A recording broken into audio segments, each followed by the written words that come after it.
தினம்தோறும் விளக்கேற்ற நல்ல எண்ணெய் இதயம் நல்லெண்ணெய். குடியரசு துணைத் தலைவர் தேர்தலில் என்டிஏ கூட்டணி சார்பில் போட்டியிட்ட சிபி ராதாகிருஷ்ணனுக்கு மனசாட்சிப்படி வாக்களித்த இந்தி கூட்டணி எம்பிக்களுக்கு சிறப்பு நன்றி என்று நாடாளுமன்ற விவகாரங்கள் துறை அமைச்சருமான கிரண் ரிஜிஜு தெரிவித்துள்ளார். நேற்று நடைபெற்ற குடியரசு துணைத் தலைவர் தேர்தலில் மொத்தம் 780 வாக்குகளில் 767 வாக்குகள் பதிவாகின. அதில் 452 வாக்குகளை சிபி ராதாகிருஷ்ணனும் 300 வாக்குகளை சுதர்சன் ரெட்டியும் பெற்றனர். மீதமுள்ள 15 வாக்குகள் செல்லாத வாக்குகளாக அறிவிக்கப்பட்டன.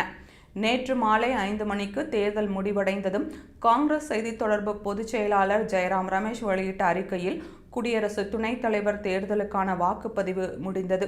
எதிர்க்கட்சிகள் ஒற்றுமையாக நின்றன. அதன் 315 எம்பிக்களும் வாக்களித்துள்ளனர். அந்த வகையில் இது முன்னெப்போதும் இல்லாத 100% வாக்குப்பதிவு என தெரிவித்திருந்தார்.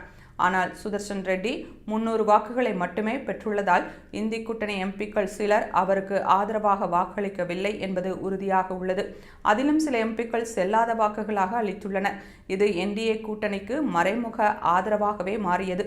இது பற்றி கூறியுள்ள பாஜக மூத்த தலைவரும் நாடாளுமன்ற விவகாரங்கள் துறை அமைச்சருமான கிரண் ரிஜிஜு, குடியரசு துணைத் தலைவர் தேர்தலில் மனசாட்சிப்படி வாக்களித்த தேசிய ஜனநாயக கூட்டணி வேட்பாளர் சிபி ராதாகிருஷ்ணனை வெற்றி பெற செய்ததற்கு இந்தி கூட்டணியின் நாடாளுமன்ற உறுப்பினர்களுக்கு சிறப்பு நன்றி. தேசிய ஜனநாயக கூட்டணியும் எங்கள் நட்பு நாடாளுமன்ற உறுப்பினர்களும் ஒற்றுமையாக இருக்கிறோம்.